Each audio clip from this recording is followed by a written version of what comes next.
আজকে আমি প্রথমবার তোমাদের সাথে আমার শ্বশুরবাড়ির লোকেদের নিয়ে একটা ভ্লগ শেয়ার করছি।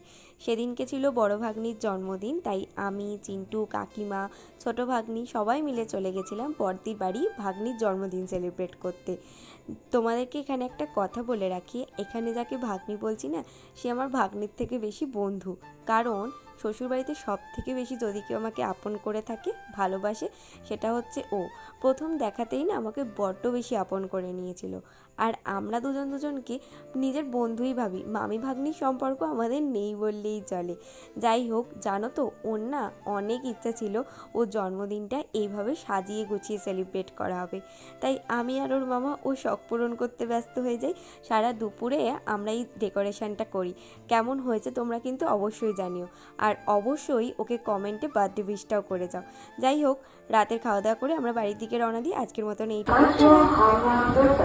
এক নম্বর প্ল্যাটফর্মে